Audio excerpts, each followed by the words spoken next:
বিনিয়োগকারী বন্ধুরা আসসালামু আলাইকুম। আশা করি আপনারা ভালো আছেন। আমি এখন ডোরিন পাওয়ারের একটা অ্যানালিসিস দিব। আসলে এই ডোরিন পাওয়ারের অ্যানালিসিসটা আমার দেয়া ছিল অনেক আগে।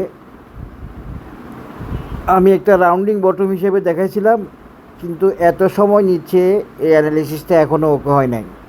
6-7 মাস আগে দিয়েছিলাম। এইখানে প্রবলেমটা হচ্ছে, আমি এখন যেরকম ধরেন কেউ আমার কাছে আমরা নেটের অ্যানালিসিস চাইছে, কেউ আমার কাছে আরও কিছু শেয়ারের অ্যানালিসিস চাইছে, যেগুলো আমি দিই নাই। সেগুলো যেই কারণ, ডোরিন পাওয়ারও একই কারণ। ডোরিন পাওয়ারও একই কারণে আপনারা দেখেন, এই বটম থেকে উঠে আসার পর ডোরিন পাওয়ার 24 সাল থেকে সাইডওয়ে তেমন বড় প্রাইস গেইন করতে পারে নাই। তা আমার রাউন্ডিং বটমটা এত দিন লাগবে এটা আমার ধারণা ছিল না। এখানে একটা গ্যাপ হয়ে গেছিলো।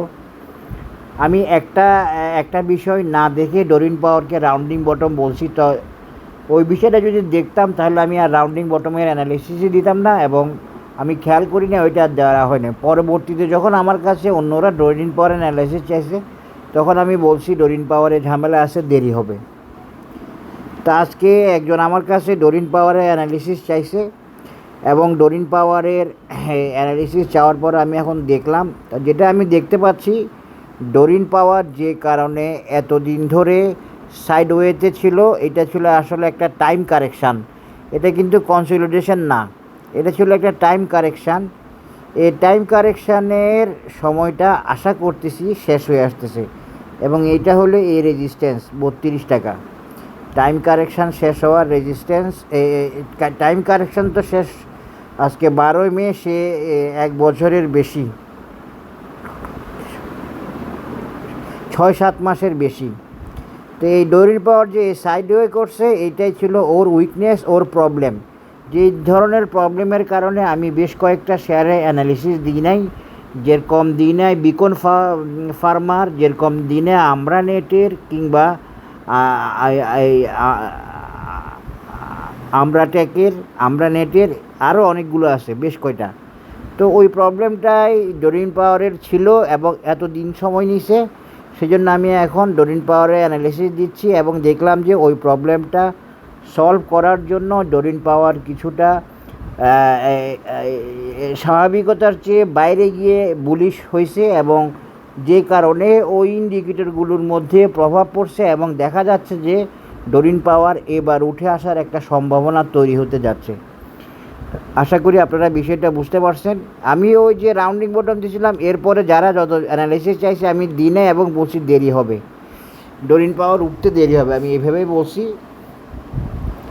এখন আসেন, এখন আমি আর রাউন্ডিং বটমে যাচ্ছি না ডোরিন পাওয়ারের অ্যানালিসিসে। আমি একটু ভিন্নভাবে দেখার বা বলার চেষ্টা করব, দেখি পারি কি না। আপনারা সাথেই থাকেন। আমার এই অ্যানালিসিস, ডোরিন পাওয়ার অ্যানালিসিস, যারা ডোরিন পাওয়ার হোল্ড করছেন এবং যারা নিতে চাইতেছেন, বিশেষত তাদের জন্য আমার অ্যানালিসিস সম্পূর্ণরূপে টেকনিক্যাল বেসড, একটা গাইডলাইন বা একটা সাজেশন বা রোড ম্যাপ। হ্যাঁ, এটা কোনো বাই সেল সিগন্যাল বা এরকম কিছু না, এটা তো ঠিক আছে কথা। এরপর হচ্ছে যে আমার অ্যানালিসিস কাউকে প্ররোচিত বা প্রলুব্ধ করার জন্য না।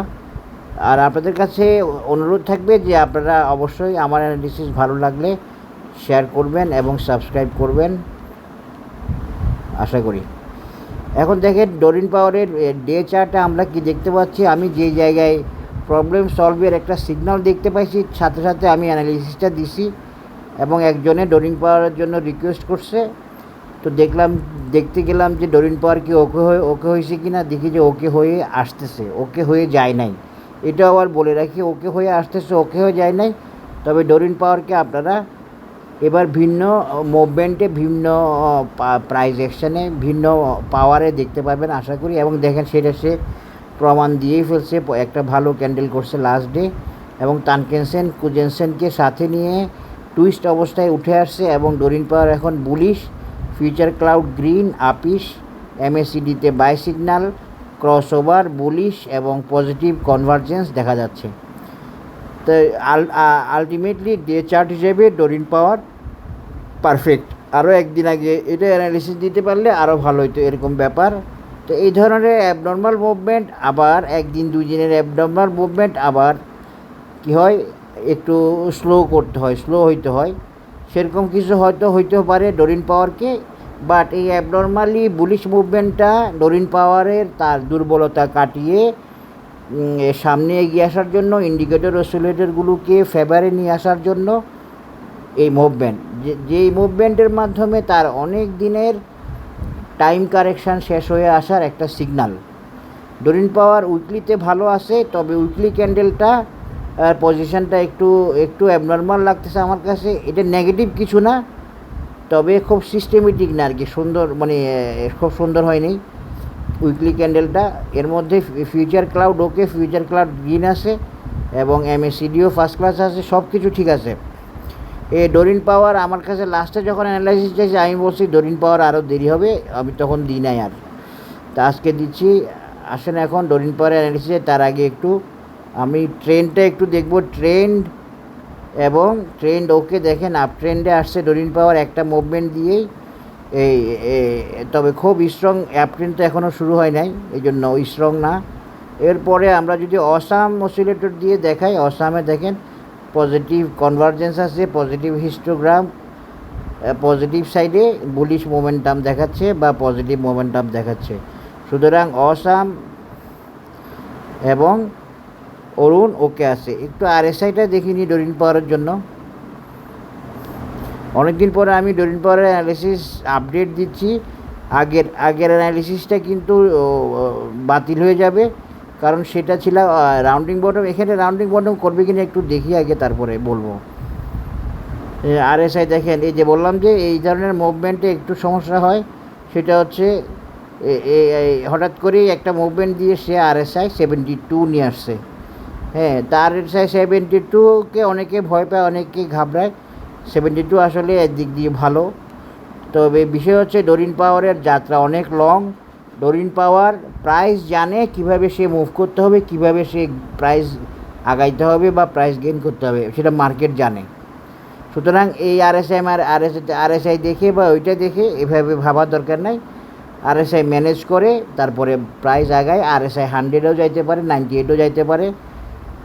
এটা আসলে বড় ধরনের কোনো প্রবলেম বা টেনশনের কারণ না। যখন একটা প্রাইস তার টার্গেট ওরিয়েন্টেড মুভমেন্টে যাবে, সে তখন RSIর দিকে দেখবে না। 70 আপে RSI হয়ে গেলে তখন RSI 70 একটা ভালো স্ট্রং সাপোর্ট হয়, এগুলো মনে রাখবেন। এখন আসেন ডোরিন পাওয়ারের পজিশন তো আমি শেয়ার করলাম। এখন প্যাটার্ন এবং পজিশন দেখে, প্রাইস অ্যাকশন দেখে কোনো একটা অ্যানালিসিস দিতে পারে কি না ডোরিন পাওয়ারের। আমি বিষয়টা দিছিলাম এইভাবে যে রাউন্ডিং বটম। এখন আমি রাউন্ডিং বটমটা বাদ দিয়ে আরেকটা অ্যানালিসিস দিতে চাচ্ছি, যেটা আমাদেরকে একটা ফলাফল দিবে। হ্যাঁ, ফলাফলটা একটা অ্যানালিসিস, একটা চার্ট এভাবে হইতে পারে।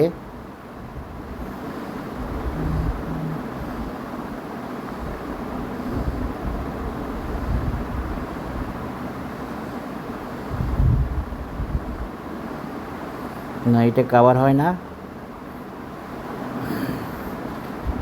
আমরা ক্লাসিক প্যাটার্নে যাই এবং ক্লাসিক প্যাটার্নে গিয়ে ডোরিন পাওয়ারের একটা অ্যানালিসিস দিই, সেটাই মনে হয় বেটার হবে। এরপরেও আমি আরও অন্য কিছু দিয়ে দেওয়া যায় কিনা দেখব।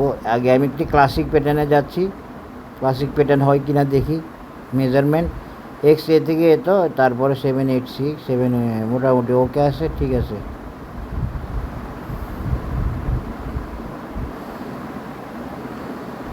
আমরা এইভাবেই ডোরিন পাওয়ারের একটা অ্যানালিসিস দেখাই।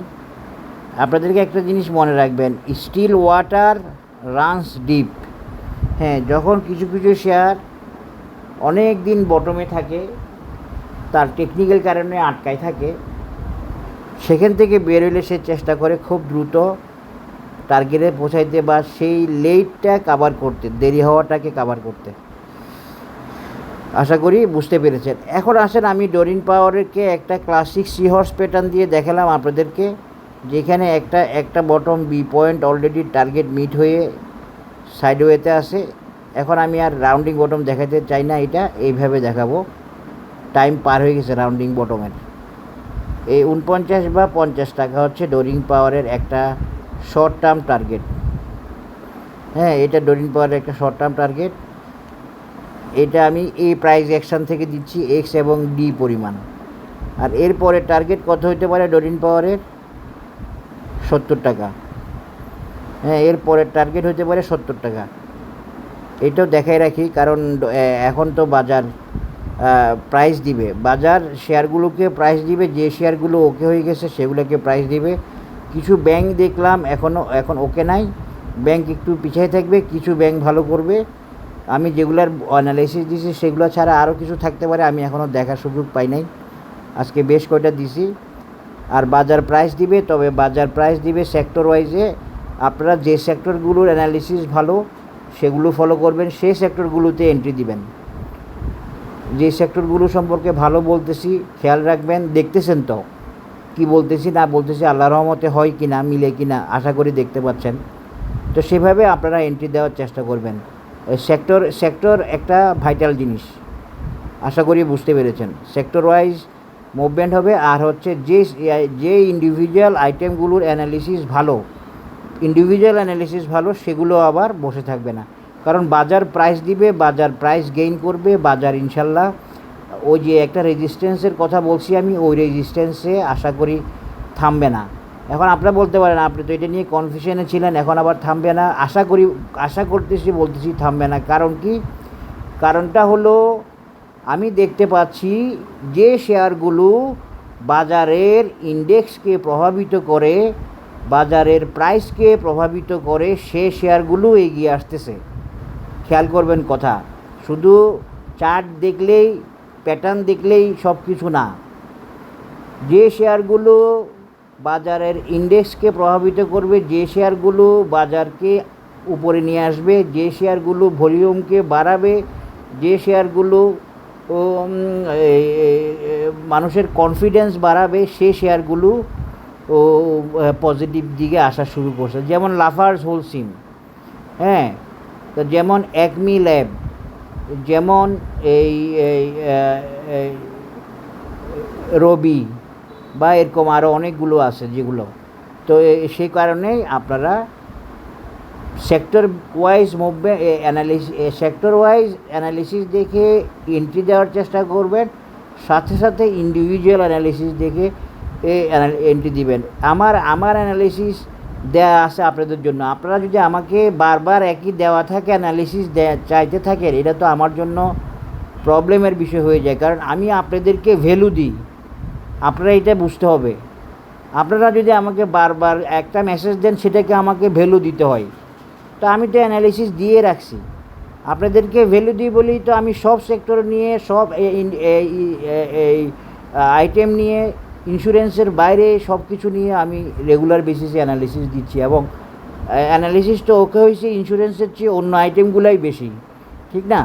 তো সেই জন্য আপনারা সেক্টর ওয়াইজ এবং ইন্ডিভিজুয়াল আইটেম ওয়াইজ, আর আমার কাছে অ্যানালিসিস চাওয়ার আগে আপনারা একটু দেখে নেবেন যে আমার অ্যানালিসিস দেওয়া আছে কি না। এটা আপনাদের প্রথম কাজ। তাহলে তো কাউকে নক করতে হইলো না, মেসেজ লিখতে হইলো না। আমি কখন দিব না দিব তখন ওটা তো ঠিক নেই, আমি তো সব হয়তো কমপ্লাই দিতেও পারবো না। আশা করি বুঝতে পেরেছেন। এখন আসেন, আমার তাহলে ডোরিন পাওয়ারের দুইটা রেজিস্ট্যান্স আমি আপনাদেরকে দেখাই দিয়েছি as per classic seahorse pattern. এছাড়া আমরা যদি এখান থেকে এখানে একটা আমরা রেজিস্ট্যান্স দেখাইতে পারি, যেটা শিবলি সাদিকের ফ্লোরের রেজিস্ট্যান্স। হ্যাঁ, ফ্লোর বসানোর পরে মাইরা ডোরিন পাওয়ারকে 20 টাকায় আনছে, 18 টাকায় আনছে, এবং বাজারকে প্রায় 1 বছরের মতো পিছাইছে। বাজার আরও 1 বছর 11 মাস আগে বাজার মুভ করার ছিল। এগুলো আমি দেখাইতে পারবো আপনারা দেখতে চাইলে। আচ্ছা, এখন আসেন তাহলে আমরা 3টে রেজিস্ট্যান্স পাচ্ছি। ফ্লোরটাকেও একটা রেজিস্ট্যান্স ধরতে পারেন, সেটা কত? সেটা 61, আর একটা হচ্ছে 70। বি পয়েন্ট কাভার হয়ে গেছে। এটা গেলে একটা অ্যানালিসিস। এখন আমি দেখি আর কোনোভাবে ডোরিন পাওয়ারকে আপনাদের সাথে দেখানো যায় কি না। কারণ এই ডোরিন পাওয়ারের আমি জানি না, অবশ্যই ইন্টারনাল খবর, আপনারা ওইসব খবর টবর নেবেন, ঠিক আছে। কিন্তু ডোরিন পাওয়ারের ফান্ডামেন্টাল নিউজ যদি ওকে থাকে, কোম্পানির নিউজ যদি ওকে থাকে, তাহলে ডোরিন পাওয়ারে টার্গেট খুব ভালো। ডোরিন পাওয়ার খুব ভালো করার মতো একটা শেয়ার, মানে এই আমি এখন যে অ্যানালিসিসগুলো দিছি এগুলো আশা করি কমপ্লাই করে ফেলতে পারে, যে রেজিস্ট্যান্সগুলো দেখাইছি বা যে টার্গেটগুলো দেখাইছি। আমি যে ফান্ডামেন্টালটা দেখছিলাম ডোরিন পাওয়ারের, সেটার কথাই বলতেছি আর কি। এটাকে আমি একটা বক্স হিসাবে দেখাচ্ছি, এবং এখান থেকে এতটুকু সে উঠছে, এই লেভেল থেকে উঠছে, সুতরাং এইটা একটা বক্স, এবং সাইড ওয়েটা পুরাটা একটা বক্সে আমি ফেলার পরে আমি একটা রেজিস্ট্যান্স দেখাচ্ছি। সেটা হবে ডোরিন পাওয়ার একটা শর্ট টার্ম রেজিস্ট্যান্স, সেটা হবে এই 40 টাকাতে একটা রেজিস্ট্যান্স থাকবে ডোরিন পাওয়ারের। হ্যাঁ, এখানে এটা আলাদা একটা অ্যানালিসিস দিচ্ছি। এখানে ডোরিন পাওয়ারের 40 টাকাতে একটা রেজিস্ট্যান্স থাকবে, এটা ডোরিন পাওয়ারের একটা রেজিস্ট্যান্স। এখন আমি ফিবোনাসি দিয়ে একটা এক্সপানশান টানবো, টেনে আরেকটু দেখবো আমাকে অন্য কোনো রেজিস্ট্যান্সের কথা বলে কিনা। এখন দেখেন ক্লাসিক সিহর্স প্যাটার্নের বাইরে আমি আপনাদেরকে ডোরিন পাওয়ারের একটা 40 টাকা আর একটা 44 টাকা, এই দুইটা রেজিস্ট্যান্সও দেখাই দিলাম দুইভাবে আর কি। এটা দুইটা ওয়ে, হ্যাঁ, একটা 44 টাকা আর একটা হচ্ছে 40 টাকা। এই দুইটা রেজিস্ট্যান্সও ডোরিন পাওয়ারের ভ্যালিড থাকবে, এবং ভালোভাবে ভ্যালিড থাকবে হবে 44 টাকা, কারণ অনেক সময় সিহর্স প্যাটার্নকে কমপ্লাই করে না। আমি এই জন্য আপনাদের যাতে ট্রেডিংয়ে প্রবলেম না হয়, আপনাদের যাতে সিদ্ধান্ত নিতেও প্রবলেম না হয়, আমি ফিবোনাসিটাকে ইউজ করি। যদিও এ ধরনের প্যাটার্নে ফিবোনাসির আর প্রয়োজন নাই, যারা জানেন ওরা বুঝেন, কিন্তু আমি কেন দিই আমি জানেন, আপনি দিই হচ্ছে আপনারা যাতে প্রপার সিদ্ধান্ত নিতে পারেন, আপনারা যাতে ভুল না হয়, এই জন্য আমি ফিবোনাসি দিয়েও একটা রেজিস্ট্যান্স দেখাই দিই, এমনকি ক্লাসিক প্যাটার্নেও দেখাই দিই, এই সবগুলোর মধ্যে সিহর্স এগুলাতে। কারণ এটা হচ্ছে আসলে ওই রেজিস্ট্যান্স থেকে যদি ব্যাক করে তাহলে তো আপনারা আবার বঞ্চিত হবেন, এই কারণে সিদ্ধান্ত ভুল হবে। তাইলে এখন ডোরিন পাওয়ারের এই মেজারমেন্ট অনুযায়ী আমরা 49 লেভেল পর্যন্ত 3টা রেজিস্ট্যান্স দেখালাম। এখানে ভাইটাল রেজিস্ট্যান্স হিসেবে থাকবে এইটা আর এইটা, মূলত 44টা এবং 49টা। এখন বলতে পারেন আপনারা, আপনি 1.618 গোল্ডেন রেশিওর পরেও আবার কেন রেজিস্ট্যান্স দেখালেন? আর এই গোল্ডেন রেশিওর পরে এই রেজিস্ট্যান্সটাও ভ্যালিড, তো এই যে 61 এটাও ভ্যালিড। প্রাইস যে এখানে যাবে না আমাকে কি বলে দিছে? প্রাইস কি আমাকে বলে দিছে 1.618 গোল্ডেন রেশিও পর্যন্ত যাবে? প্রাইস তো আমাকে কিছুই বলে নাই। এটা একটা স্ট্যান্ডার্ড গোল্ডেন রেশিও লেভেল, এগুলো হচ্ছে রেজিস্ট্যান্স লেভেল, এগুলো টার্গেট বলি আমরা, টার্গেট বলার জন্য বলি, এগুলো হলো সব ফিবোনাসি লেভেল। তো এখন দেখেন ডোরিন পাওয়ারের আরেকটা অ্যানালাইসিস দিলাম, এটাও আপনারা ফলো করতে পারেন। একটা হচ্ছে 40, আর একটা হচ্ছে 44, আর একটা হচ্ছে 50, 49-50 এই লেভেলটা। আর এরপরে রেজিস্ট্যান্স কত? 61। তাহলে এই অ্যানালাইসিসটা এখন কী হয়ে গেল? এখন এই অ্যানালিসিসটাতে আমি সম্পূর্ণরূপে ক্লাসিক সিহর্স প্যাটার্নকে অ্যাভয়েড করে দেওয়ার চেষ্টা করলাম। আশা করি বুঝতে পেরেছেন। সবাই ভালো থাকবেন, ধন্যবাদ, আসসালামু আলাইকুম।